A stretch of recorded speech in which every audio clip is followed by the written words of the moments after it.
So let's talk about the actual first coming of Jim Morrison. So they put out 6 albums. This is the first one that had The End on it. It had Light My Fire, Break On Through, a bunch of other songs. Strange Days was the second one, and the most important song on this album is called When the Music's Over, which we'll talk about just very briefly later.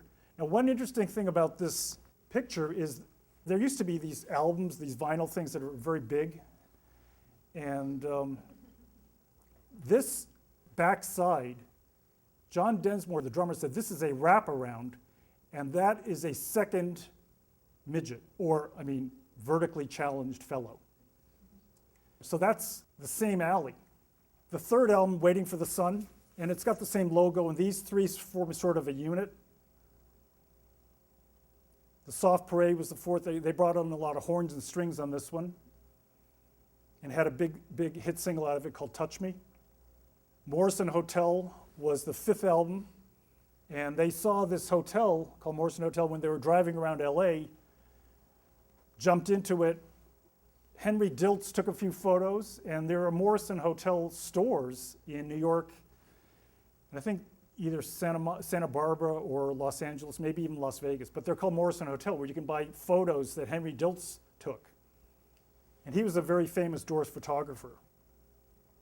Now, it turns out on that album, they also have this photo, which is the Doors at the Hard Rock Cafe. And many people have said that the Doors are one of the most innovative groups because they brought a lot of different things to their music, but I'm not sure if this is the original Hard Rock Cafe, but if not, it's pretty close. This is their 6th album called LA Woman. They had a hit single out of it called Love Her Madly, and 2 longer songs. One was called LA Woman, the other called Riders on the Storm. So that was their career. Now, during this period from 1965 through 1971, Jim Morrison was known as an unpredictable guy, on stage and off, but a lot of people said that he wasn't really as wild and crazy and drunk and stoned and obscene as the press made him out to be. But that video we saw, he was on stage being hauled off the stage by a couple police. That was taken from the footage of the New Haven concert at the end of 1967, where Jim Morrison was literally arrested on stage. And this is the mugshot from the New Haven bust. What happened was Jim was backstage prior to the show, and he was, quote unquote, making out with a co-ed. He was necking backstage, and the cops came over and said, "Clear the area, this is reserved."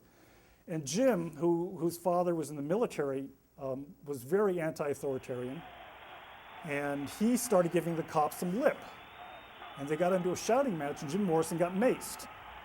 And many of you are probably too young to know what mace is, but basically it's pepper spray, and it blinds you. So Jim goes staggering out in to see the other guys, and the cop maced me, and they were going to arrest him. And he said, "He's with the band, my God, he's with the band, let him on." So he goes on and starts singing, and then somewhere in the set he starts rapping to the audience about the police, and he starts talking about these little men in these little blue suit. This little man in this little blue suit came out, and this stage that he was on, this is New Haven Arena, this stage was ringed by cops because the cops are trying to protect the band from the group. Normally these cops are facing the audience and the band, Jim Morrison singing back there, but he's up here singing, and this little cop in this little blue suit came out, and these policemen turned around and started facing him because he was basically ridiculing them. And so these 2 policemen came up on stage and hauled him off the stage and arrested him. So if you say New Haven to any Doors fan, they'll know exactly what's going on. Now, the second big incident, you say Miami to any Doors fan, and Jim Morrison was not arrested on stage, but he gave a concert where a few days later, the elders got wind of what happened and put out warrants for his arrest for 4 different charges, one of which was indecent exposure. And even though another charge, which was lewd and lascivious behavior, is a felony, and indecent exposure is a misdemeanor, the one that got all the press was the indecent exposure, because lewd and lascivious behavior, you got flashes all over the place. Indecent. But if Jim Morrison drops his pants, that's big news. So he actually went to trial on this one, and there was a rally for decency in Miami not long after this took place with the Orange Juice Queen, Anita Bryant, and Jackie Gleason, who was the host of a variety show. And there's a lot of discussion about whether Jim really did drop his pants, and he went to trial, and they didn't have any photos, but he was found guilty of that. And that sort of led to the cancellation of a whole lot of concert dates.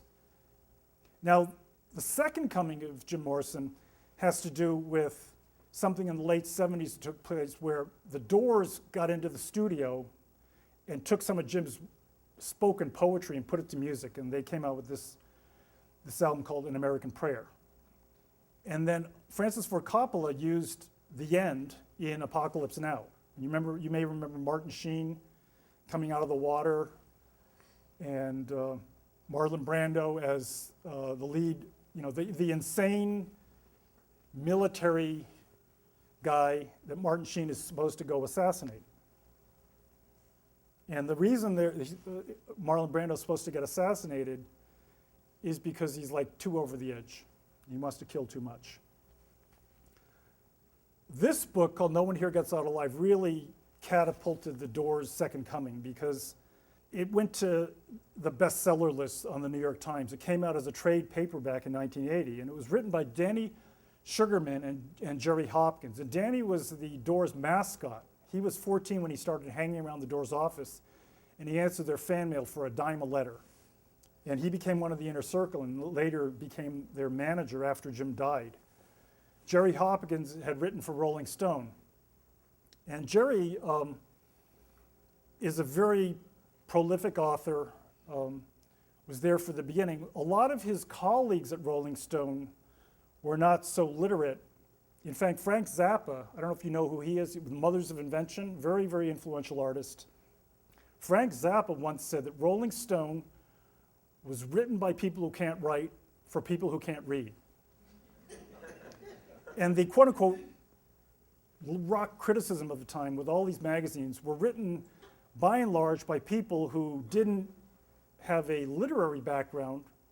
Maybe they had a musical background or a sociology background or didn't go to college or whatever, which is not, and it's not that hard to understand why when they looked at Jim Morrison's lyrics, those lyrics sailed over their heads.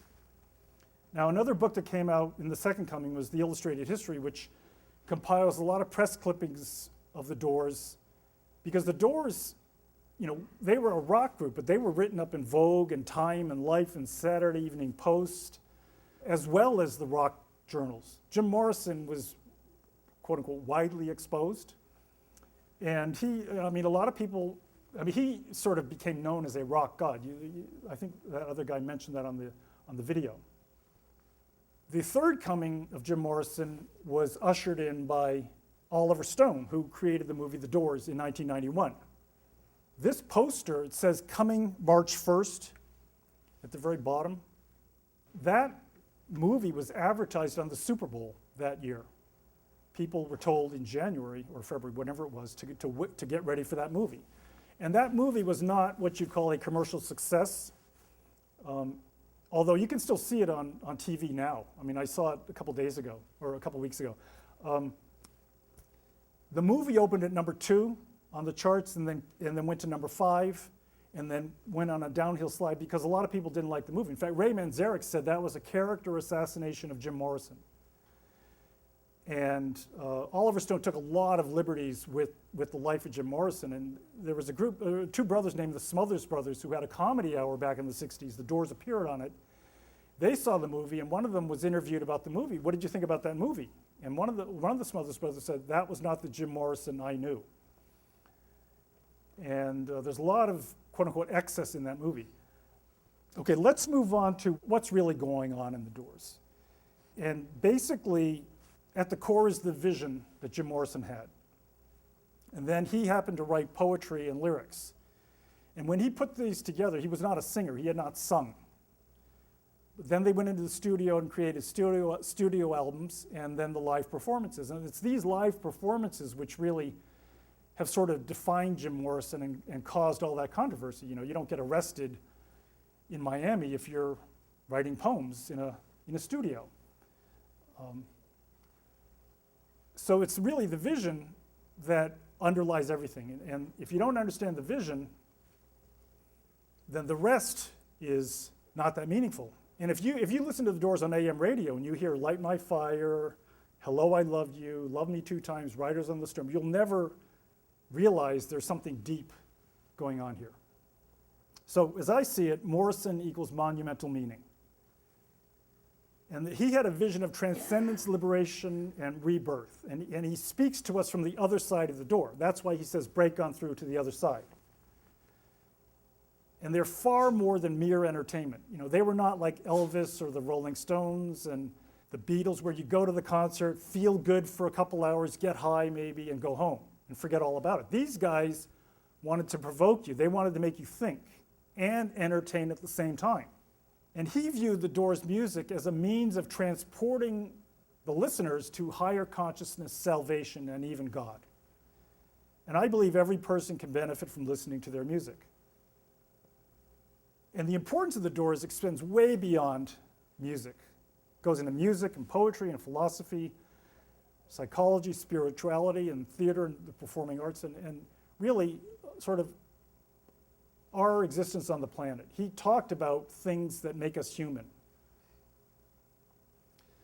Some of his key themes, love, sex, and eros. He once called the Doors, he said to a reporter, think of us as erotic politicians.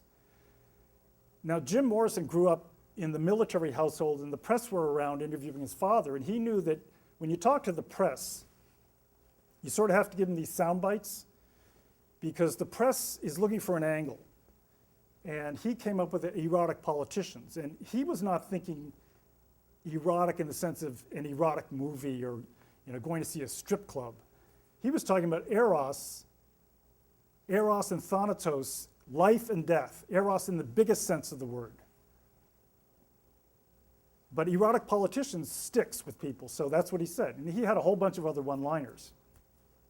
Death and rebirth, transcendence, the sun, the moon, day and night, the seasons, fear, loss, and pain, rain, travel, darkness, and light. So the critics generally see sex and death, and they see sex as, physical sex. They don't see anything about eros in there.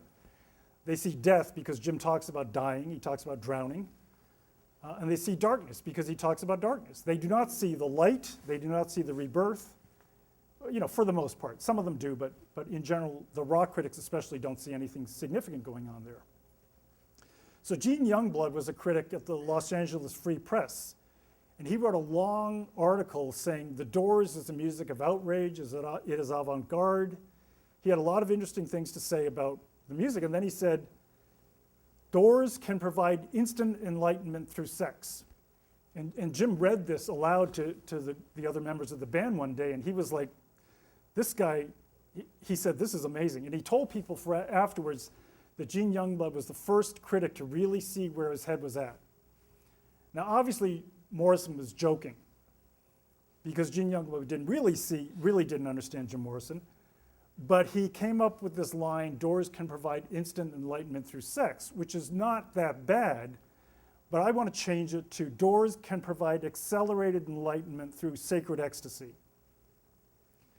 So Youngblood, who talked about a lot of interesting things about their music, which were all true, sort of focused too much on the sex. And Jim Morrison was more interested in eros and rebirth, not sex.